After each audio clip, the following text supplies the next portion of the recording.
সাধু পিতা ও পৌলের গির্জা। এই যে ঘন্টা, এই ঘন্টা বেজেই তারা এখানে আরাধনা শুরু করে থাকেন। এই গির্জাতে এই ঘন্টা পুরোহিত বেজে থাকেন। যারা মৃত্যুবরণ করেন খ্রিস্টান ধর্মাবলম্বী, এই জায়গাতে যারা অবস্থান করছেন তাদেরকে এই স্থানেই তারা সমাধি করে থাকেন। এই পৌল গির্জার সামনেই এই সমাধিস্থলটি, রাস্তার পাশেই পাথরঘাটাতে অবস্থিত। অনেক সমাধি দেখেন, ওই পাশে অনেক সমাধি, ওই পাশে রয়েছে পৌল গির্জা। পাথরঘাটা নামক স্থানে এই ফাঁকা জায়গা একেবারেই জনমানবহীন। রয়েছে মাজার, যেখানে কবর জিয়ারত করতে যায় অনেকে। আসসালামু আলাইকুম। ওয়ালাইকুম আসসালাম। কোথা থেকে আসছেন আপনি? আমরা পাঁচবি থানা গ্রাম বিরঞ্জন। পাঁচবি থানায় কি বললেন? গ্রাম বিরঞ্জন। বিরঞ্জন গ্রাম। নিমাই নাসিরউদ্দিন শাহ বগদাদি রানুহ, এই যে মাজার শরীফ রয়েছে এখানে, এখানে কেমন আপনি আসছেন? অনেকেই তো আসে। আসে অনেক লোক। এখানে কেউ ওরস বা অন্য কিছু হয়ে থাকে? হ্যাঁ হ্যাঁ সময় হয়ে থাকে? হ্যাঁ ওরস হয়। কোন সময় হয়ে থাকে? এটা হচ্ছে চৈত্র মাসে। প্রিয় বন্ধুরা, আমরা দেখতে পাচ্ছি এখানেই সেই চিরশয্যায় শায়িত রয়েছেন নিমাই নাসিরউদ্দিন। তিনি ছিলেন একজন আল্লাহর খাঁটি বান্দা। সে এখানেই তার রোজা, এখানে তার কবর রয়েছে। প্রতিদিন অনেক মানুষ তার এখানে এসে কবর জিয়ারত করে থাকেন। আমরা দেখছি তার কবরটিতে ফুল দেওয়া হয়েছে। প্রতিদিন অনেকে আসেন এখানে দেখতে।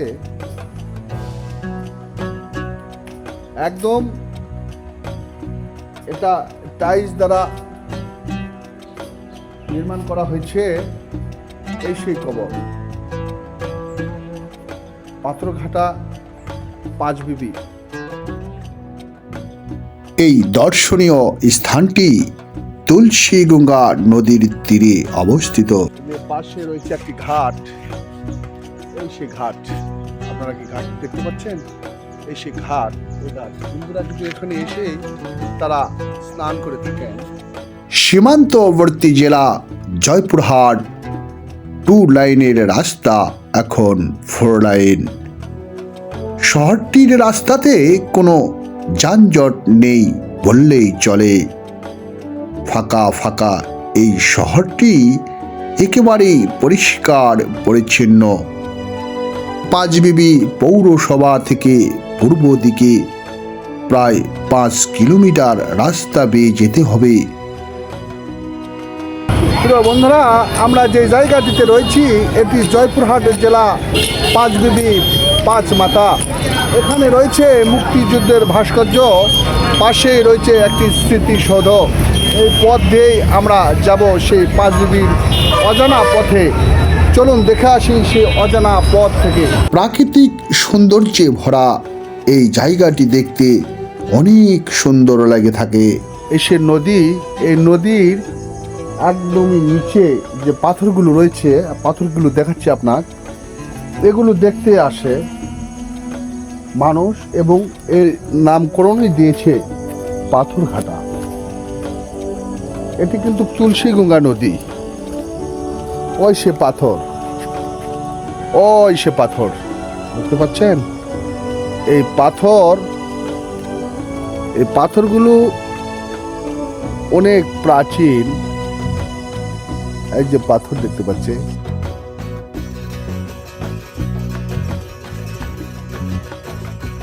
পাথরঘাটা এই সেই তুলসীগঙ্গা নদীর পাড়ে ব্রিজ।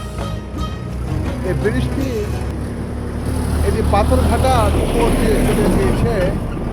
এই সেই একটি প্রাচীন মন্দির রয়েছে, গোবিন্দ মন্দির।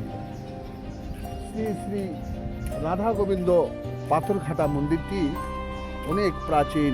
ইতিহাসের পাতায় লেখা রয়েছে এই পাথরঘাটার ঐতিহাসিক এই প্রাচীন মন্দিরটি। আজকে দেখাবো পাথরঘাটার মন্দির।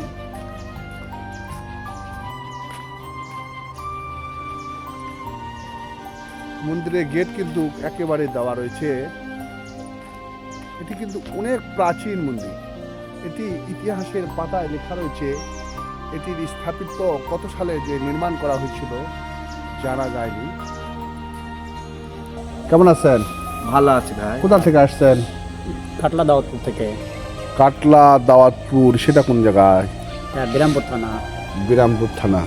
কাটলা দাওয়াতপুর থেকে এখানে সেই পাথরঘাটা, এখানে তারা এসেছেন।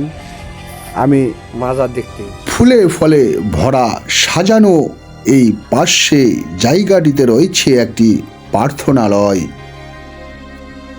সাধু পিতা ও পৌলের গির্জা, এখানে বসেই তারা ধর্ম প্রচার করে থাকেন। ছোট বাচ্চারা এখানে বসেই তারা ধর্ম শিক্ষা নিয়ে থাকেন। আমরা দেখব সেই পৌল গির্জার ভিতরে কীভাবে শিক্ষা গ্রহণ করছেন।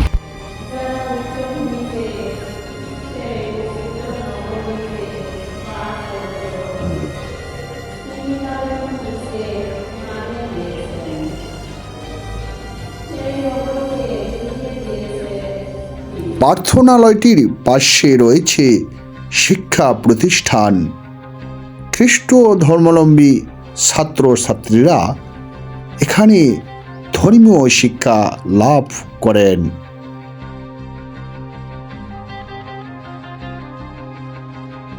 কেমন আছেন? ভালো। আপনি কি দায়িত্বে আছেন এখানে? আমি মিশনে সব কিছু দেখাশোনা, আবার সুরাত জমি জমাগুলো দেখাশোনা করি। এখানে কখন ঘন্টা বাজাবে? 6টায়। সন্ধ্যা 6টায়। সন্ধ্যা 6টায়। 6টায় কি কি হবে এখানে? 6টায় একটা সময়ের মধ্যে একটা ঘন্টা বাজবে 6টায়, তারপরে 7টায় প্রার্থনা। 7টায় প্রার্থনা হবে আমাদের মোনাজাত। আচ্ছা, যে মুসলমান ধর্মটা যেভাবে নামাজ পড়ে, এখানে কি নামাজের মতো পড়ানো হয়? নামাজের মতো পড়ানো হয়। আপনিও তো খ্রিস্টান ধর্ম। খ্রিস্টান।